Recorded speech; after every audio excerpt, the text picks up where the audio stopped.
ಎಲ್ರಿಗೂ ನಮಸ್ಕಾರ. ಎಲ್ಲರೂ ಹೇಗಿದ್ದೀರಾ? ಎಲ್ಲರೂ ರಾಯರ ಕೃಪೆಯಿಂದ ಚೆನ್ನಾಗಿದ್ದೀರಾ ಅಂತ ನಾನು ಭಾವಿಸ್ತೀನಿ. ರಾಯರು ನಿಮ್ಮೆಲ್ರಿಗೂ ಸುಖ, ಶಾಂತಿ, ನೆಮ್ಮದಿ, ಆಯುಸ್ಸು, ಆರೋಗ್ಯ, ಭಾಗ್ಯ ಕೊಟ್ಟು ಕಾಪಾಡಲಿ ಅಂತ ನಾನು ಕೇಳ್ಕೊತೀನಿ. ನಾಳೆ ಏಕಾದಶಿ ಇದೆ. ನಾಳೆ ಗುರುವಾರ ಏಕಾದಶಿ ಇದೆ. ಹಂಗಾಗಿ ತುಂಬ ಒಳ್ಳೆಯದು. ನೀವು ಏನೇ ಒಂದು ಸಂಕಲ್ಪ ಪೂಜೆನ ಶುರು ಮಾಡೋವಂಥವ್ರು ನಾಳೆ ಶುರು ಮಾಡಿಕೊಡಿ, ತುಂಬ ಒಳ್ಳೆಯದಾಗುತ್ತೆ. ಏಕೆ ಅಂತಂದರೆ ಗುರುವಾರ ಈ ಥರ ಏನಾದರೂ ಒಂದು ವಿಶೇಷತೆ ದಿನ ಬಂದಾಗ ನಾವು ಸಂಕಲ್ಪ ಪೂಜೆನ ರಾಯರಿಗೆ ಮಾಡೋದ್ರಿಂದ ತುಂಬ ಒಳ್ಳೆಯದಾಗುತ್ತೆ. ರಾಯರು ಬೇಗ ಅನುಗ್ರಹ ಮಾಡ್ತಾರೆ. ನಾನು ಸಹ ಗುರುವಾರ ಈ ಥರ ಏನಾದರೂ ಒಂದು ವಿಶೇಷತೆ ಇದ್ದಾಗ ನಾನು ಸಹ ದೇವಸ್ಥಾನಗಳ್ಗೆ ಹೋಗೋದು, ಏನಾದರೂ ಮನೆಯಲ್ಲಿ ಸಂಕಲ್ಪ ಪೂಜೆನ ಮಾಡೋ ಅಂಥದ್ದು ಈ ಥರನ ನಾನು ಶುರು ಮಾಡ್ತೀನಿ. ಬೇರೆ ದಿವಸ ಮಾಡಿದ್ರೆ ಒಳ್ಳೆಯದಾಗೋದಿಲ್ವ ಅಂತ ಕೇಳ್ಬೋದು. ಎಲ್ಲ ದಿವಸನೂ ಮಾಡಿದ್ರೂ ಸಹ ಒಳ್ಳೆಯದಾಗುತ್ತೆ. ರಾಯರಿಗೆ ಇದೇ ದಿವಸ, ಇದೇ ಟೈಮು, ಇದೇ ಗಂಟೆ ಅಂತ ಇಲ್ಲ. ಯಾವಾಗ ಬೇಕಿದ್ರೂ ನಾವು ಸಂಕಲ್ಪ ಪೂಜೆ ಆಗಿರ್ಬೋದು, ತೆಂಗಿನಕಾಯಿ ಸಂಕಲ್ಪ ಆಗಿರ್ಬೋದು, ಇಲ್ಲ ಚೀಟಿ ಬರೆದಿಟ್ಟು ಬರೆಯೋದಾಗಿರ್ಬೋದು, ಈ ಥರ ಏನೇ ಮಾಡಿದ್ರು ಸಹ ರಾಯರು ಒಳ್ಳೇದು ಮಾಡೇ ಮಾಡ್ತಾರೆ. ಏಕೆ ಅಂತಂದರೆ ನಾಳೆ ಗುರುವಾರ ಅಲ್ವಾ, ಏಕಾದಶಿ ಬಂದಿದೆ. ಹಂಗಾಗಿ ತುಂಬ ವಿಶೇಷವಾದಂಥ ದಿನ. ಹಂಗಾಗಿ ನಾಳೆ ನಾವು ಈ ಥರ ಏನಾದ್ರು ಸಂಕಲ್ಪ ಪೂಜೆ ಮಾಡ್ಬೋದಾ, ಒಳ್ಳೆಯದಾಗುತ್ತಾ, ಏಕಾದಶಿ ಇದೆ ಅಂತ ನೀವು ಕೆಲವರು ನನ್ನ ಕೇಳಿದರೆ, ಹೌದು, ತುಂಬ ಒಳ್ಳೆಯ ದಿನ ನಾಳೆ. ನೀವು ಸಂಕಲ್ಪ ಪೂಜೆನ ಶುರು ಮಾಡಿ. ರಾಯರು ನಿಮಗೆ ಒಳ್ಳೇದು ಮಾಡಲಿ ಅಂತ ನಾನು ಸಹ ಕೇಳ್ಕೊತೀನಿ. ಏಕೆ ಅಂತಂದರೆ ಕಷ್ಟ ಅಂತ ನಮಗೆ ಬಂದಾಗ ನಾವು ದೇವ್ರ ಪಾದ ಹಿಡಿಲೇಬೇಕು. ಏಕೆ ಅಂತಂದರೆ ದೇವ್ರುಗಳೇ ಅಲ್ವಾ ನಮ್ಗೆ ಅನುಗ್ರಹ ಮಾಡೋದು. ಯಾರ ಮುಖಾಂತರ ಆದರೂ ಪರವಾಗಿಲ್ಲ, ದೇವ್ರುಗಳೇ ನಮಗೆ ಒಳ್ಳೇದು ಮಾಡೋ ಅಂಥದ್ದು. ನಾವು ಒಳ್ಳೆ ದಾರಿನಲ್ಲಿ ಹೋದರೆ ನಮಗೆ ಒಳ್ಳೇದು ಮಾಡ್ತಿರ್ತಾರೆ. ತುಂಬ ಜನನ ಜಾಸ್ತಿ ನಂಬುತ್ತಾರೆ, ಮೋಸನೂ ಸಹ ಹೋಗ್ತಾರೆ. ಯಾಕಪ್ಪ ಅಂತಂದರೆ ಅವ್ರಿಗಿರೋ ಒಳ್ಳೆತನದಿಂದ ಹೌದು ಜನ ನಾಳೆ ದಿವಸ ನಮ್ಮ ಕಷ್ಟಕ್ಕೆ ಆಗ್ಬೋದು ಅಂತ ಅಂದ್ಬಿಟ್ಟು ಜನನ ಜಾಸ್ತಿ ಹಚ್ಕೊಳ್ತಾರೆ. ಆದರೆ ಅದೇ ಜನದಿಂದನೇ ಕೆಲವ್ರಿಗೆ ಮೋಸನೂ ಸಹ ಆಗುತ್ತೆ. ಈ ಥರ ಸುಮಾರು ಜನಕ್ಕೆ ಆಗುತ್ತೆ. ಆದರೆ ನಿಮ್ಮನ್ನು ಯಾರು ಪ್ರೀತಿಸ್ತಾರೋ, ನಿಮ್ಮ ಹತ್ರ ಯಾರು ಬರ್ತಾರೋ ಅವ್ರನ್ನ ನೀವು ಯಾವುದೇ ಕಾರಣಕ್ಕೂ ಬಿಟ್ಕೊಡೋದಕ್ಕೆ ಹೋಗ್ಬೇಡಿ. ಏಕೆ ಅಂತಂದರೆ ಭಗವಂತನೇ ಅವ್ರ ರೂಪದಲ್ಲಿ ಬಂದಿದ್ದಾನೆ ಅಂತ ನಾವು ತಿಳ್ಕೊಬೇಕು. ಈಗ ನಮ್ಮಿಂದ ಯಾರೋ ದೂರ ಆಗ್ತಾರೆ ಅಂತಂದರೆ ಅವರಿಂದ ನಿಮಗೆ ಒಳ್ಳೇದಾಗ್ತಿರೋದಿಲ್ಲ, ಅವರಿಂದ ನಿಮಗೇನೋ ಕೆಟ್ಟದಾಗೋ ಅಂಥದ್ದು ಇರುತ್ತೆ. ಹಂಗಾಗಿ ದೇವ್ರುಗಳು ನಿಮ್ಮಿಂದ ಅವ್ರನ್ನ ದೂರ ಮಾಡ್ತಾರೆ. ಕೆಲವರು ನನ್ನ ಜೊತೆ ಸುಮಾರು ವರ್ಷದಿಂದ ನನ್ನ ಜೊತೆ ಚೆನ್ನಾಗಿದ್ರು, ಕ್ಲೋಸ್ ಆಗಿದ್ದರು. ಅವ್ರ ಕಷ್ಟ ನಾನು ಕೇಳ್ತಿದ್ದೆ, ನನ್ನ ಕಷ್ಟ ಅವ್ರು ಕೇಳ್ತಿದ್ರು. ಸಹಾಯ ಅನ್ನೋದು ಸಹ ಇಬ್ಬರು ಮಾಡ್ತಿದ್ವಿ. ಆದರೆ ಇದ್ದಕ್ಕಿದ್ದಾಗೆ ನನ್ನಿಂದ ಅವರು ದೂರ ಆದರು ಅಂತ ಕೆಲವರು ಈ ಥರನೂ ಸಹ ಅನ್ಕೋತಾರೆ. ನಿಮ್ಮಿಂದ ಅವ್ರು ದೂರ ಆದರು ಅಂತ ಯಾವುದೇ ಕಾರಣಕ್ಕೂ ನೀವು ಚಿಂತೆ ಮಾಡೋದಕ್ಕೆ ಹೋಗಬೇಡಿ. ಆಗೋದೆಲ್ಲ ಒಳ್ಳೆಯದಕ್ಕೆ. ಭಗವಂತ ಇದ್ದಾನೆ. ಭಗವಂತ ನಮ್ಮ ಜೀವನದಲ್ಲಿ ಇದನ್ನೆಲ್ಲ ಪರೀಕ್ಷೆ ಥರ ಓಡ್ತಿರ್ತಾನೆ. ಒಳ್ಳೇದಾಗುತ್ತೆ ಅನ್ನೋದಾಯಿತು ಅಂತಂದರೆ ಒಳ್ಳೆ ಜನನ ಅಂದರೆ ಹೊಸ್ದಾಗಿ ನಿಮಗೆ ಯಾರಾದ್ರೂ ಒಂದು ಫ್ರೆಂಡ್ಶಿಪ್ ಮಾಡಿಸೋದಾಗಿರ್ಬೋದು, ಇಲ್ಲ ನಿಮ್ಮ ಹತ್ರ ಬರೋದಾಗಿರ್ಬೋದು, ಈ ಥರ ಮಾಡ್ತಾರೆ. ನಿಮ್ಗೆ ಹತ್ರವಾದವರಿಂದ ಏನಾದರೂ ಕೆಟ್ಟದಾಗುತ್ತೆ, ಅವರಿಂದ ನಿಮಗೆ ನೋವಾಗುತ್ತೆ, ಕಷ್ಟ ಆಗುತ್ತೆ ಅನ್ನೋದಾಯಿತು ಅಂತಂದರೆ ಅವ್ರನ್ನ ನಿಮ್ಮಿಂದ ದೂರ ಮಾಡ್ತಾರೆ. ನಾವಿಷ್ಟನ್ನ ಅರ್ಥ ಮಾಡ್ಕೋಬೇಕು. ನಮ್ಮಿಂದ ಅವ್ರು ದೂರ ಆಗ್ಬಿಟ್ರಲ್ಲ ಅಂತ ನಾವು ಚಿಂತೆ ಪಡೋದಕ್ಕೆ ಹೋಗಬಾರ್ದು, ಯೋಚನೆ ಸಹ ಮಾಡೋದಕ್ಕೆ ಹೋಗಬಾರ್ದು.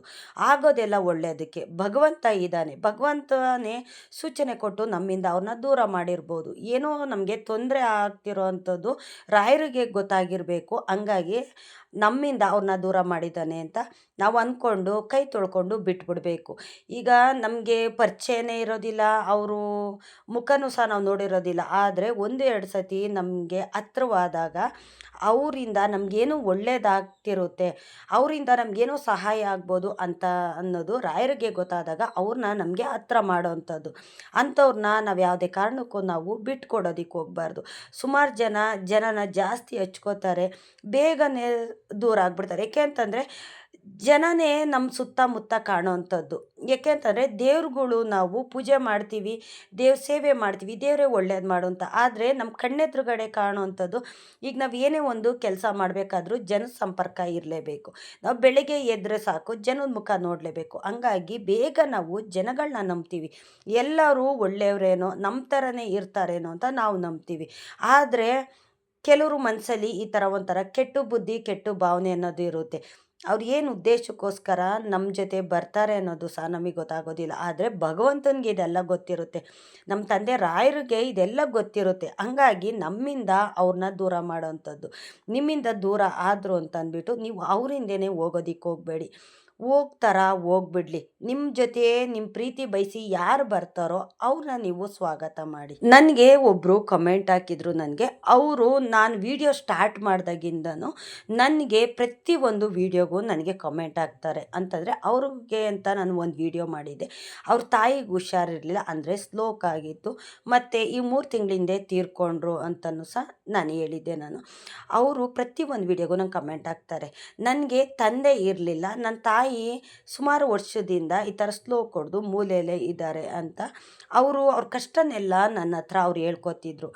ಆದರೆ ಗೊತ್ತಿಲ್ಲ, ಭಗವಂತ ಈ ಥರ ಅವ್ರಿಗೇನು ಅನ್ಯಾಯ ಮಾಡಿದ್ರು ಅಂತ ಗೊತ್ತಿಲ್ಲ. ನಾನು ಪೂಜೆ ಮಾಡಬೇಕಾದ್ರೆಲ್ಲ ನಾನು ಅವ್ರ ಬಗ್ಗೆನೇ ನಾನು ಕೇಳೋವಂಥದ್ದು, ಅವ್ರ ಬಗ್ಗೆ ಅಂತಲ್ಲ. ನನ್ನ ಹತ್ರ ಯಾರ್ಯಾರು ಕಷ್ಟಗಳನ್ನ ಹೇಳ್ಕೊತಾರೋ ಅವ್ರಿಗೆಲ್ಲರೂ ಪರವಾಗಿ ನಾನು ರಾಯರ ಹತ್ರನ ಕೇಳ್ಕೊಳ್ಳೋವಂಥದ್ದು. ತಂದೆ ಸುಖ ಕೊಟ್ಟಾಗ ನಮಗೆ ಕಷ್ಟದ ಬೆಲೆ ಗೊತ್ತಾಗೋದಿಲ್ಲ, ಆದರೆ ಕಷ್ಟ ಕೊಟ್ಟಾಗಲೇ ನಮಗೆ ಕಷ್ಟದ ಬೆಲೆ ಏನು, ಕಷ್ಟ ಏನು ಅನ್ನೋದು ನಮಗೆ ಗೊತ್ತಾಗೋವಂಥದ್ದು. ಅವ್ರಿಗೆ ತಂದೆ ಇಲ್ಲ, ತಾಯಿನೂ ಸಹ ತೀರ್ಕೊಂಡಿದ್ದಾರೆ. ಈಗ ನನಗೆ ಕೆಲಸನೂ ಇಲ್ಲ, ನನ್ನ ಕೆಲಸಕ್ಕೋಸ್ಕರ ಇಷ್ಟು ಪ್ರಯತ್ನ ಮಾಡ್ತಾಯಿದ್ದೀನಿ, ನನಗೆ ಕೆಲಸನೂ ಸಹ ಸಿಗ್ತಿಲ್ಲ ಅಕ್ಕ ಅಂತ ಅವ್ರ ಕಷ್ಟನ ನನ್ನ ಹತ್ರ ಹೇಳ್ಕೊತಿದ್ದಾರೆ. ನೋಡಿ, ನೀವು ಯಾರ್ಯಾರನ್ನೋ ನಂಬಿಲ್ಲ, ಜನ ನಂಬಿ ನೀವು ಮೋಸ ಹೋಗಿದ್ದೀರೋ ಇಲ್ವೋ ನನಗೆ ಗೊತ್ತಿಲ್ಲ, ಆದರೆ ನೀವು ನಂಬಿರೋದು ರಾಯರನ್ನ. ರಾಯರು ಯಾವುದೇ ಕಾರಣಕ್ಕೂ ನಿಮ್ಮನ್ನು ಕೈ ಬಿಡೋದಿಲ್ಲ. ನಾಳೆ ಗುರುವಾರ ಅಂದರೆ ಏಕಾದಶಿ ಇದೆಯಲ್ಲ, ಹಂಗಾಗಿ ನಾನು ನಿಮ್ಮ ಪರವಾಗಿ ನಾನು ಪೂಜೆ ಮಾಡ್ತೀನಿ, ರಾಯರ ಮಠಕ್ಕೆ ಹೋಗ್ತೀನಿ. ನಾಳೆ ಹೊನ್ನವ ಮಠಕ್ಕೆ ಹೋಗೋಣ ಅಂತ ಅಂದ್ಕೊಂಡಿದ್ದೀನಿ. ಹೋದ ವಾರ ಹೋಗಬೇಕಾಗಿತ್ತು, ಹೋಗೋಕ್ಕಾಗಲಿಲ್ಲ. ಹಂಗಾಗಿ ನಾಳೆ ಬೇಗನೆ ಪೂಜೆ ಎಲ್ಲ ಮುಗಿಸಿ ಬೇಗ ಹೊರಡಿ ಅಲ್ಲಿ ರಾಯರಿಗೆ ದರ್ಶನ ಮಾಡೋಣ. ನಿಮ್ಮ ಕಷ್ಟನೆಲ್ಲ ಭಗವಂತನ ಪಾದಕ್ಕೆ ಹಾಕಿ ನಿಮ್ಗೆ ಆದಷ್ಟು ಬೇಗ ನಿಮಗೆ ಕೆಲಸ ಸಿಗಬೇಕು, ನಿಮ್ಮ ಜೀವನ ಚೆನ್ನಾಗಿರಬೇಕು, ನೀವು 4 ಜನದ ಥರ ನೀವು ಚೆನ್ನಾಗಿರಬೇಕು ಅನ್ನೋದೇ ನನ್ನ ಆಶಯ. ಯಾಕೆ ಅಂತಂದರೆ ತಂದೆ ತಾಯಿ ಇರೋವಂಥವ್ರಿಗೆ ಯಾವುದೂ ಚಿಂತೆ ಇರೋದಿಲ್ಲ. ಯಾರೋ ಇದ್ದಾರೆ ನನ್ನ ಜೊತೆಯಲ್ಲಿ ನಮ್ಮ ಕಷ್ಟ ಕೇಳೋದಕ್ಕೆ ಅಂತ ನಾವು ಅನ್ಬೋದು. ಆದರೆ ಅವ್ರಿಗೆ ತಂದೆ ತಾಯಿನೂ ಇಲ್ಲ, ಆದರೆ ಅವ್ರ ಕಷ್ಟನೆಲ್ಲ ರಾಯರ ಮುಂದೆ ಕೂತ್ಕೊಂಡು ಹೇಳ್ಕೊತಿದ್ದಾರೆ. ನನಗೆ ತುಂಬ ನೋವಾಗುತ್ತೆ. ಕೆಲವ್ರಿಗೆ ತಂದೆ ತಾಯಿ ಇದ್ದರೂ ಸಹ ಅವ್ರಿಗೆ ಪ್ರೀತಿ ಸಿಕ್ಕೋದಿಲ್ಲ, ಅವ್ರ ಭಾಗ್ಯನ ಅವ್ರು ಅನುಭವಿಸ್ತಾ ಇರೋದಿಲ್ಲ, ಇದ್ದೂ ಇಲ್ದಾಗೆ ಇರ್ತಾರೆ. ಆದರೆ ಇವ್ರಿಗೆ ತಂದೆ ತಾಯಿ ಇಬ್ಬರೂ ಸಹ ಇಲ್ಲ, ಅಂಥವ್ರಿಗೆ ರಾಯರೇ ತಂದೆ ತಾಯಿ ಆಗಿರ್ತಾರೆ. ನೋಡಿ, ನಮ್ಮ ಜೀವನದಲ್ಲಿ ಏನೇ ಒಂದು ನಡೆದ್ರು ಆಗೋದೆಲ್ಲ ಒಳ್ಳೆಯದಕ್ಕೆ ಅಂದ್ಕೋಬೇಕು. ರಾಯರಿದ್ದಾರೆ ನಿಮ್ಮ ಜೊತೆಲಿ, ರಾಯರನ್ನೇ ತಂದೆ ತಾಯಿ ಅಂತ ತಿಳ್ಕೊಳ್ಳಿ. ಅನಾಥರಿಗೆ ಆಕಾಶವೇ ಕಾವಲು ಅಂತ ಹೇಳ್ತಾರಲ್ಲ, ಹಾಗಾಗಿ ಅನಾಥರಿಗೆ ಆಕಾಶ ಭೂಮಿನೇ ತಂದೆ ತಾಯಿಗಳಾಗಿರ್ತಾರೆ. ನಿಮ್ಮನ್ನು ಯಾವುದೇ ಕಾರಣಕ್ಕೂ ರಾಯರು ಕೈ ಬಿಡೋದಿಲ್ಲ. ಇದು ನಾನು ಕೊಡೋಂಥ ಮಾತು ಅಂತ ತಿಳ್ಕೊಳ್ಳಿ. ಏಕೆಂತಂದರೆ ಭಗವಂತ ನಮಗೆ ಎಲ್ಲ ರೀತಿಯಲ್ಲೂ ಕಷ್ಟನೂ ಕೊಡ್ಬೋದು, ಸುಖನೂ ಕೊಡ್ಬೋದು. ನಾನು ಅನ್ಕೋತೀನಿ, ಏನಾದರೂ ಕಷ್ಟ ಬಂದಾಗ ತಂದೆ ಯಾಕೆ ಕಷ್ಟ ಬಂದಿದೆ, ಯಾಕೆ ಈ ಥರ ನನಗೆ ಕಷ್ಟದ ಮೇಲೆ ಕಷ್ಟ ಕೊಡ್ತೀಯಾ ಅಂತ ನಾನು ಅನ್ಕೋತೀನಿ. ಆದರೆ ನನಗೆಷ್ಟು ಕಷ್ಟ ಬಂದಿರುತ್ತೋ ಆ ಕಷ್ಟದಿಂದನೂ ಸುಖ ಅನ್ನೋದು ಕೊಟ್ಟಿದ್ದಾರೆ. ನಾನು ಸುಮಾರು ದಿನದಿಂದ ಕಷ್ಟ ಬಂದರೆ ಸಾಕು ನಾನು ಎದ್ರಕ್ಕೆ ಹೋಗೋದಿಲ್ಲ. ಹೌದು, ಇವತ್ತು ಏನೋ ದೊಡ್ಡದಾಗಿ ನನಗೆ ಕಷ್ಟ ಬಂದಿರ್ಬೋದು, ಆದರೆ ಈ ಕಷ್ಟದಿಂದನೂ ನೀನು ಸುಖ ಅನ್ನೋದು ಮಡಗಿರ್ತೀಯ ಭಗವಂತ, ನಿನ್ನ ಮೇಲೆ ನನಗೆ ನಂಬಿಕೆ ಇದೆ. ಏಕೆ ಅಂತಂದರೆ ನಾನು ನಿಮ್ಮನ್ನು ಸಂಪೂರ್ಣವಾಗಿ ನಂಬಿಟ್ಟಿದ್ದೀನಿ, ನನ್ನ ಜೀವನನ ನಿಮ್ಮ ಪಾದದ ಮೇಲೆ ಹಾಕಿದ್ದೀನಿ ಭಗವಂತ. ನೀವು ಕಷ್ಟ ಕೊಟ್ರಿ ಅಂತ ನಾನು ಕೊರ್ಗೋಕೆ ಹೋಗೋದಿಲ್ಲ. ನನ್ನ ತಂದೆ ರಾಯರಿದ್ದಾರೆ, ಎಂತೆಂಥ ಕಷ್ಟನೆಲ್ಲ ರಾಯರು ದೂರ ಮಾಡಿದ್ದಾರೆ, ಮತ್ತು ಈ ಕಷ್ಟನ ದೂರ ಮಾಡೋದಿಲ್ವಾ? ಖಂಡಿತ ದೂರ ಮಾಡ್ತಾರೆ. ಈ ಕಷ್ಟದಿಂದೇನು ನನಗೆ ಸುಖ ಅನ್ನೋದು ಕೊಡ್ತಾರೆ, ಒಳ್ಳೇದು ಮಾಡ್ತಾರೆ. ನಾನು 10 ರೂಪಾಯಿ ಕಳ್ಕೊಳ್ಳೋ ಅಂಥ ಕಷ್ಟ ಬರ್ಬೋದು, ಆದರೆ 100 ರೂಪಾಯಿ ಬರೋ ಅಂಥ ಸುಖ ಕೊಡ್ತಾರೆ ನನ್ನ ತಂದೆ ರಾಯರು. ಇದು ನನ್ನ ಜೀವನದಲ್ಲಿ ಸುಮಾರು ಸತಿ ನನಗೆ ಪವಾಡ ಅನ್ನೋದು ಮಾಡಿದ್ದಾರೆ. ಆ ನಂಬಿಕೆಯಿಂದ ನಾನು ಹೇಳ್ತಾ ಇರೋವಂಥದ್ದು. ನಿಮಗೆ ಕೆಲಸ ಸಿಗ್ತಾ ಇಲ್ಲ ಅಂತ ನೀವು ಕೊರಗ್ತಾ ಇದ್ದೀರಲ್ಲ, ನಿಮ್ಗೆ ಒಳ್ಳೆ ಕೆಲಸನೇ ಸಿಕ್ಕುತ್ತೆ. ನಿಮ್ಮ ಜೀವನ ರೂಪಿಸ್ಕೊಳ್ಳೋ ಅಂತ ನೀವು ಯೋಚನೆನೂ ಮಾಡ್ದಿರೋ ಅಂಥ ಒಳ್ಳೆ ಕೆಲಸ ಸಿಕ್ಕುತ್ತೆ. ರಾಯರಿದ್ದಾರೆ, ರಾಯರನ್ನ ಬಲವಾಗಿ ನಂಬಿ. ನೀವು ನನಗೆ ಕಮೆಂಟ್ ಹಾಕ್ತಿರಲ್ಲ, ನೀವು ತುಂಬ ಸತಿ ನೀವು ಮಂತ್ರಾಲಯಕ್ಕೆ ಹೋಗ್ತೀನಿ, ನಾನು ಮಠಗಳಿಗೆ ಅಕ್ಕಿ ಮತ್ತು ಬೆಲ್ಲನೆಲ್ಲ ದಾನ ಮಾಡ್ತೀನಿ, ರಾಯರಿಗೆ ಪ್ರತಿಯೊಂದು ಸಂಕಲ್ಪ ಪೂಜೆನೂ ಸಹ ನಾನು ಮಾಡ್ತೀನಿ, ಪ್ರತಿ ವಾರ ರಾಯರ ಮಠಕ್ಕೆ ಹೋಗ್ತೀನಿ ಅಂತ ನೀವು ಹೇಳ್ತೀರಾ. ಖಂಡಿತ ರಾಯರು ನಿಮ್ಮ ಜೊತೆಯಲ್ಲೇ ಇದ್ದಾರೆ. ಆದರೆ ನಿಮ್ಮ ಕಷ್ಟ ಬರ್ತಿದೆ ಅಂತ ನೀವು ಅಂದ್ಕೋತಾರಲ್ಲ, ನಿಮ್ಮ ಕಷ್ಟದ ಹಿಂದೆನೂ ರಾಯರಿರ್ತಾರೆ, ನಿಮ್ಮ ಕಷ್ಟದ ಜೊತೆಯಲ್ಲೇ ನಿಮಗೆ ರಾಯರಿರ್ತಾರೆ. ನನಗೆ ತಂದೆ ತಾಯಿ ಯಾರೂ ಇಲ್ಲ, ನಾನು ಒಬ್ಬಂಟಿ ಆಗ್ಬಿಟ್ಟಿದ್ದೀನಿ ಅಂತ ನೀವು ತಂದೆ ಮುಂದೆ ಕೂತ್ಕೊಂಡು ಕಣ್ಣೀರು ಹಾಕ್ತೀರಲ್ಲ, ಅದನ್ನು ನೋಡ್ತಾರೆ ಅವರು. ಅವರು ಸಹ ಅಳ್ತಾರೆ. ನೀನು ಚಿಂತೆ ಮಾಡಬೇಡ, ನಿನ್ನ ಜೊತೇಲಿ ನಾನಿದ್ದೀನಿ, ನೀನು ಹೆದರಬೇಡ.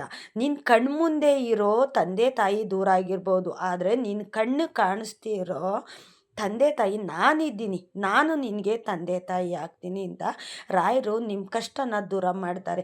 ನೀವು ಯೋಚನೆನೂ ಮಾಡದಿರೋ ಅಂಥ ಅನುಗ್ರಹನ ಭಗವಂತ ನಿಮಗೆ ಮಾಡ್ತಾರೆ. ನಾನು ಗ್ಯಾರಂಟಿ ಕೊಡ್ತೀನಿ. ಏಕೆಂತಂದರೆ ರಾಯರ ಮೇಲೆ ನನಗೆ ಅಪಾರ ನಂಬಿಕೆ ಇದೆ. ರಾಯರು ಒಳ್ಳೇದು ಮಾಡ್ತಾರೆ ಅನ್ನೋ ನಂಬಿಕೆ ಇದೆ. ಬರೀ ನಂಬಿಕೆ ಅಲ್ಲ, ನನ್ನ ತಂದೆ ಸಾಕಷ್ಟು ಬಾರಿ ನಾವು ಕಷ್ಟದಿಂದ ಬಚಾವ್ ಮಾಡಿದ್ದಾರೆ. ನಾನು ಕೇಳೋದಕ್ಕಿಂತ ಹೆಚ್ಚಾಗಿ ನನಗೆ ಸುಖ ಅನ್ನೋದು ಕೊಟ್ಟಿದ್ದಾರೆ. ನಾನು ರಾಯರ ಹತ್ರ ಬೇಡಿಕೆ ಇಟ್ಟಿದ್ನೋ ಅದು ಎಲ್ಲನೂ ಸಹ ಕೊಟ್ಟಿದ್ದಾರೆ. ಆದರೆ ಕೆಲವು ಕಷ್ಟಗಳು ಸಹ ಬರ್ತಾ ಇರುತ್ತೆ. ರಾಯರಿದ್ದಾರೆ ನಮ್ಮ ಜೊತೇಲಿ ಎಂದು ಮಾತ್ರಕ್ಕೆ ಕಷ್ಟಗಳು ಬರೋದಿಲ್ಲ ಅಂತ ನಾವು ಅಂದ್ಕೊಳ್ಳೋದಕ್ಕೆ ಹೋಗ್ಬಾರ್ದು. ಕಷ್ಟಗಳು ಬರ್ತವೆ, ಕಷ್ಟ ಸುಖ ಎರಡೂ ಸಹ ಸಿಹಿ ಕಹಿ ಥರ ನಮ್ಮ ಜೀವನದಲ್ಲಿ ಬರ್ತಾ ಇರುತ್ತೆ. ಆದರೆ ರಾಯರು ಅದನ್ನೆಲ್ಲ ಎದುರಿಸೋ ಅಂಥ ಶಕ್ತಿ ಕೊಡ್ತಾರೆ. ರಾಯರು ಇದ್ದಾರಲ್ಲ ನಮ್ಮ ಜೊತೆಯಲ್ಲಿ, ಮತ್ತು ಕಷ್ಟಗಳಿಗೆ ಏನಕ್ಕೆ ನಾವು ಹೆದರಬೇಕು, ರಾಯರೇ ನೋಡ್ಕೋತಾರೆ ಇದನ್ನೆಲ್ಲ. ಭಗವಂತ ನೀವಿದ್ದೀರಾ ತಂದೆ, ನಾನು ಜನನ ನಂಬಿ ನಾನು ಮೋಸ ಹೋಗಿರ್ಬೋದು, ಆದರೆ ನಿಮ್ಮನ್ನು ನಂಬಿದ್ದೀನಿ. ನಾನು ದೇವತೆಗಳನ್ನ ನಾನು ನಂಬಿರೋ ಅಂಥವಳು. ನನಗೆ ನೀವು ಒಳ್ಳೇದು ಮಾಡಿ ಅಂತ ನೀವು ತಂದೆ ಮುಂದೆ, ಅಂದರೆ ನಾನು ರಾಯರ ಮುಂದೆ ಕೂತ್ಕೊಂಡು ನೀವು ತುಪ್ಪು ದೀಪ ಹಚ್ಚಿ ಪ್ರಾರ್ಥನೆ ಮಾಡಿ, ಖಂಡಿತ ಒಳ್ಳೆಯದಾಗುತ್ತೆ. ನೀವು ಯಾರ್ಯಾರೆಲ್ಲ ನನಗೆ ಕಮೆಂಟ್ ಹಾಕ್ತೀರಾ ಎಲ್ರಿಗೂ ಸಹ ಒಳ್ಳೆಯದಾಗಲಿ ಅಂತಲೇ ನಾನು ಪ್ರತಿದಿನ 2 ಟೈಮು ಪೂಜೆ ಮಾಡಬೇಕಾದ್ರೂ ಸಹ ನಾನು ರಾಯರ ಹತ್ರ ನಿಮ್ಮ ಬಗ್ಗೆನೇ ನಾನು ಕೇಳೋವಂಥದ್ದು. ಏಕೆಂತಂದರೆ ನಾವು ನಮ್ಮ ಕಷ್ಟನೇ ದೊಡ್ಡದು, ನಮಗೆ ಇಂಥ ಕಷ್ಟ ಬಂದಿದೆ ಅಂತ ನಮ್ಮ ಕಷ್ಟದಲ್ಲೇ ನಾವು ಮುಳುಗೋಗ್ತೀವಿ. ಆದರೆ ನಮಗಿಂತ ಹೆಚ್ಚೆಚ್ಚು ಕಷ್ಟ ಅನುಭವಿಸೋರು ತುಂಬ ಜನ ಇದ್ದಾರೆ. ಕೆಲವು ಟೈಮಲ್ಲಿ ನಾನು ಅನ್ಕೋತೀನಿ, ಬರೀ ನಮ್ಮ 4 ಗೋಡೆ ಮಧ್ಯದಲ್ಲಿ ನಾವು ಯೋಚನೆ ಮಾಡ್ತೀವಿ, ದೇವರೇ ನನಗೆ ಕಷ್ಟ ಕೊಟ್ಬಿಟ್ಟಿಯಲ್ಲ ಅಂತ. ಆದರೆ ನಮಗಿಂತ ಹೆಚ್ಚೆಚ್ಚು ಕಷ್ಟ ಅನುಭವಿಸ್ತಿರ್ತಾರೆ.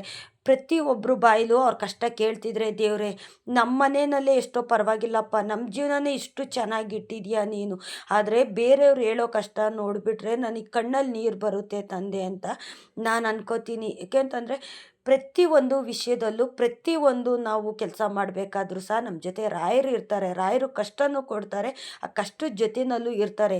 ರಾಯರು ಕಷ್ಟ ಕೊಡೋವಂಥದ್ದು ಅಲ್ಲ, ನಮಗೆ ಯಾವ್ದು ಕಡೆಯಿಂದ ಕಷ್ಟ ಬರುತ್ತೆ ಅಂತ ಹೇಳೋಕ್ಕಾಗೋದಿಲ್ಲ. ಬರೀ ನಾವು ರಾಯರು ಪೂಜೆ ಮಾಡ್ತೀವಿ, ನಮ್ಮ ಮನೆ ದೇವ್ರುಗಳ್ನ ಪೂಜೆ ಮಾಡ್ತೀವಿ, ಬರೀ ಅವರೇ ಕಷ್ಟ ಕೊಡೋದಿಲ್ಲ, ರಾಯರು ಕಷ್ಟ ಕೊಡೋದಿಲ್ಲ, ಕಷ್ಟನ ದೂರ ಮಾಡ್ತಾರೆ. ನಮಗೆ ಬೇರೆ ಬೇರೆ ಕಡೆಯಿಂದ ಕಷ್ಟಗಳು ಬರ್ಬೋದು, ಆದರೆ ಅವ್ರ ಹತ್ರ ಎಲ್ಲ ಹೋಗಿ ರಾಯರು ಪ್ರಾರ್ಥನೆ ಮಾಡ್ಕೋತಾರೆ, ನನ್ನನ್ನು ನಂಬಿರೋ ಅಂಥವ್ರಿಗೆ ನೀವು ಕಷ್ಟ ಕೊಡಬೇಡಿ ಭಗವಂತ. ನನ್ನನ್ನು ಅವ್ರ ಮನೇಲಿಟ್ಟು ಪೂಜೆ ಮಾಡ್ತಿದ್ದಾರೆ, ನನ್ನನ್ನು ತಪ್ಪು ತಿಳ್ಕೊತಾರೆ. ರಾಯರು ಪೂಜೆ ಮಾಡ್ತಾ ಇದ್ದೀನಿ, ರಾಯರು ನನಗೆ ಒಳ್ಳೇದು ಮಾಡ್ತಿಲ್ಲ ಅಂತ ನನ್ನನ್ನು ತಪ್ಪು ತಿಳ್ಕೊತಾರೆ ತಂದೆ. ನೀವು ನಿಮ್ಮಿಂದ ಕಷ್ಟ ಬರ್ತಿದೆ ಅವ್ರಿಗೆ ಅಂತಂದ್ಬಿಟ್ಟು ರಾಯರು ನಮ್ಗೆ ಯಾರು ಕಷ್ಟ ಕೊಡ್ತಿದ್ದಾರೋ ಆ ಕಡೆ ಹೋಗ್ಬಿಟ್ಟು ಆ ದೇವ್ರುಗಳ ಹತ್ರ ರಾಯರು ಪ್ರಾರ್ಥನೆ ಮಾಡ್ಕೋತಾರೆ. ಹಂಗಾಗಿ ನಮಗೆ ಕಷ್ಟ ದೂರ ಆಗೋದಕ್ಕೆ ಸ್ವಲ್ಪ ಟೈಮ್ ಬೇಕಾಗುತ್ತೆ. ರಾಯರು ಅವ್ರ ಹತ್ರ ಹೋಗಿ ಕೇಳಿ ನಮಗೆ ಅವರಿಂದ ಅನುಗ್ರಹ ಸಿಕ್ಕಿ ರಾಯರು ಅನುಗ್ರಹ ಮಾಡೋದಕ್ಕೆ ಸ್ವಲ್ಪ ಕಾಲಾವಕಾಶ ಬೇಕಾಗುತ್ತೆ. ಅಷ್ಟು ಕಾಲದಲ್ಲೂ ಸಹ ದೇವ್ರುಗಳು ನಮ್ಮ ಜೊತೇಲಿರ್ತಾರೆ, ರಾಯರು ನಮ್ಮ ಜೊತೇಲಿರ್ತಾರೆ. ಸುಮಾರು ಜನ ಕಷ್ಟದಲ್ಲೇ ಮುಳುಗೋಗಿರ್ತಾರೆ. ಏಕೆ ಅಂತಂದರೆ ಅವ್ರ ಕಷ್ಟ ಅನ್ನೋದು ತಡ್ಕೊಳಕ್ಕಾಗೋದಿಲ್ಲ. ಸುಖ ಬಂದಾಗ ನಾವು ಹೇಗೋ ಸಹಿಸ್ಕೋತೀವಿ, ಚೆನ್ನಾಗಿರ್ತೀವಿ, ನಾವು ಯೋಚನೆನೂ ಮಾಡೋದಿಲ್ಲ ನಾವು. ಆದರೆ ಕಷ್ಟ ಬಂದಾಗ ಬೆಂಕಿಗೆ ಸಿಕ್ಕಿದ ಹುಳು ಹಾಗೆ ವಿಲವಿಲ ಅಂತ ಒದ್ದಾಡಂಗಾಗ್ಬಿಡುತ್ತೆ. ಏಕೆ ಅಂತಂದರೆ ಅನುಭವಿಸಿರೋರಿಗೆ ಗೊತ್ತಿರುತ್ತೆ ಕಷ್ಟ ಏನು ಅನ್ನೋದು. ನಾನು ಎಲ್ಲ ಥರ ಕಷ್ಟನೂ ಸಹ ನಾನು ಅನುಭವಿಸಿದ್ದೀನಿ. ಹಂಗಾಗಿ ಬೇರೆಯವ್ರು ಹೇಳೋ ಕಷ್ಟನ ನಾನು ಏಕ್ದಮ್ ಕೇಳ್ತೀನಿ ನಾನು. ಏಕೆಂತಂದರೆ ನನಗೆ ಈ ಥರ ಕಷ್ಟ ಇದೆಯಲ್ಲ, ಬೇರೆಯವ್ರಿಗೆ ಯಾವ್ಯಾವ ಥರ ಕಷ್ಟ ಇದೆ ಭಗವಂತ, ಕಷ್ಟ ತಡ್ಕೊಳಕ್ಕಾಗೋದಿಲ್ಲ, ನೀನು ಅವ್ರ ಕಷ್ಟನೆಲ್ಲ ನೀನು ದೂರ ಮಾಡಬೇಕು ಅಂತ ನಾನು ಪ್ರತಿದಿನವೂ ರಾಯರ ಹತ್ರ ನಾನು ಪ್ರಾರ್ಥನೆ ಮಾಡೋವಂಥದ್ದು. ನಾಳೆ ಏಕಾದಶಿ ಇದೆ, ಅಂದರೆ ಗುರುವಾರನೇ ಬಂದಿದೆ, ತುಂಬ ವಿಶೇಷವಾದಂಥ ವಾರ ವಾರ ನಾಳೆ. ಹಂಗಾಗಿ ನಾಳೆ ನೀವು ಏನಾದರೂ ಒಂದು ಸಂಕಲ್ಪ ಮಾಡೋ ಅಂಥವ್ರು ನಾಳೆ ಶುರು ಮಾಡಿ, ತುಂಬ ಒಳ್ಳೆಯದಾಗುತ್ತೆ. ನಾವು ಸಂಕಲ್ಪ ಮಾಡಿದ್ದೀವಿ, ಇನ್ನೂ ರಾಯರು ಅನುಗ್ರಹ ಮಾಡಿಲ್ಲ ಅಂತಂದರೂ ಪರವಾಗಿಲ್ಲ. ನಾಳೆ ನೀವು ಸಂಕಲ್ಪ ಅನ್ನೋದನ್ನು ಪುನಃ ಶುರು ಮಾಡಿ. ನೀವು ರಾಯರಿಗೆ ಯಾವ್ಯಾವ ರೀತಿ ಸಂಕಲ್ಪ ಪೂಜೆ ಇದೆ ಅದನ್ನು ನೀವು ನಾಳೆ ಸ್ಟಾರ್ಟ್ ಮಾಡ್ಕೊಳ್ಳಿ. ಶ್ರೀಹರಿಯ ಆಶೀರ್ವಾದ ನಿಮ್ಮ ಜೊತೆಗಿರುತ್ತೆ. ರಾಯರು ವಾರ ದಿವಸನೇ ಶ್ರೀಹರಿ ವಾರ ಬಂದಿದೆಯಲ್ಲ, ಅಂದರೆ ಏಕಾದಶಿ, ತುಂಬ ವಿಶೇಷವಾದಂಥ ದಿನ ಅಂತ ನಾನು ಹೇಳ್ತೀನಿ. ಏಕೆಂತಂದರೆ ನಾಳೆ ನಾನು ಶ್ರೀಕೃಷ್ಣನ ದೇವಸ್ಥಾನಕ್ಕೆ ಹೋಗೋಣ, ತಂದೆ ದೇವಸ್ಥಾನಕ್ಕೆ ಹೋಗಿ ನಾನು ಸುಮಾರು ದಿವಸ ಆಯಿತು. ಏಕೆಂತಂದರೆ ಈ ಕೆಲಸದ ಒತ್ತಡದಿಂದ ನಾನು ಜಾಸ್ತಿ ದೇವಸ್ಥಾನಗಳಿಗೆ ಹೋಗೋಕ್ಕಾಗ್ತಿಲ್ಲ. ನಾನು ಪ್ರತಿ ವಾರ ರಾಯರ ಮಠಕ್ಕೆ ಹೋಗ್ತೀನಿ, ಅಂದರೆ ಬೆಳಿಗ್ಗೆ ಬೇಗ ಹೋಗಿ ಬರ್ತೀನಿ. ಬೇರೆ ದೇವಸ್ಥಾನಗಳಿಗೆ ನಾವು ಬೆಳಗ್ಗೆನೇ ಹೋಗೋಕ್ಕಾಗೋದಿಲ್ಲ, ಟೈಮ್ ಲೇಟ್ ಆಗುತ್ತೆ. ಹಂಗಾಗಿ ಕೆಲಸಗಳಿಗೆ ಹೋಗ್ಬೇಕಲ್ಲ. ಹಂಗಾಗಿ ನಾಳೆ ಏಕಾದಶಿ ದಿವಸ ಶ್ರೀಕೃಷ್ಣನ ದೇವಸ್ಥಾನಕ್ಕೆ ಹೋಗಿ ಪೂಜೆ ಮಾಡಿಸ್ಕೊಂಡು ಬರಬೇಕು ಅಂತ ನನಗೆ ನಿನ್ನೆಯಿಂದನೂ ಸಹ ಅನ್ನಿಸ್ತಿತ್ತು. ಹಂಗಾಗಿ ನಾಳೆ ತುಂಬ ವಿಶೇಷವಾದಂಥ ದಿನ. ರಾಯರಿಗೆ ಪೂಜೆ ಮಾಡಿ ರಾಯರ ಮಠಕ್ಕೆ ಹೋಗಿದ್ದು ಬಂದು ಕೃಷ್ಣನ ದೇವಸ್ಥಾನಕ್ಕೆ ಹೋಗಿದ್ದು ಬರೋಣ. ನಾಳೆ ರಜಾ ಆದರೂ ಪರವಾಗಿಲ್ಲ, ದೇವಸ್ಥಾನಕ್ಕೆ ನಾನು ಹೋಗಲೇಬೇಕು. ಏಕೆ ಅಂತಂದರೆ ನಾನು ದೇವಸ್ಥಾನಗಳಿಗೆ ಹೋಗಲಿಲ್ಲ ಅಂದರೆ ನನಗೇನೋ ಒಂಥರ ಏನೋ ಕಳ್ಕೊಂಡಂಗೆ ಆಗುತ್ತೆ. ಹಂಗಾಗಿ ನಾಳೆ ಹೋಗಲೇಬೇಕು ಅಂತ ನಾನು ನಿರ್ಧಾರ ಮಾಡಿದ್ದೀನಿ. ನಾವು ಅಂದ್ಕೊಳ್ಳೋದಲ್ಲ, ಭಗವಂತ ನಮಗೆ ಅನುಗ್ರಹ ಮಾಡಬೇಕು. ನಾನು ಅಲ್ಲಿಗೆ ಬರೋದಕ್ಕೆ ನಿನ್ನ ಅನುಗ್ರಹ ಬೇಕು ತಂದೆ, ಯಾವ ತಡೆ ತಾಪತ್ರೆನೂ ಬರ್ದಿರೋ ಹಾಗೆ ನಿನ್ನ ಸನ್ನಿಧಾನಕ್ಕೆ ಕರ್ಸ್ಕೊ ಅಂತ ನಾನು ರಾಯರ ಹತ್ರ, ಶ್ರೀಕೃಷ್ಣನ ಹತ್ರ ನಾನು ಪ್ರಾರ್ಥನೆ ಮಾಡ್ಕೋತೀನಿ. ಇಷ್ಟೊತ್ತು ನನ್ನ ವಿಡಿಯೋ ನೋಡಿದ್ದಕ್ಕಾಗಿ ತುಂಬ ಹೃದಯದ ಧನ್ಯವಾದಗಳು. ರಾಯರು ನಿಮ್ಮೆಲ್ರಿಗೂ ಸುಖ, ಶಾಂತಿ, ನೆಮ್ಮದಿ, ಆಯುಸ್ಸು, ಆರೋಗ್ಯ ಭಾಗ್ಯ ಕೊಟ್ಟು ಕಾಪಾಡಲಿ ಅಂತ ನಾನು ಕೇಳ್ಕೊತೀನಿ.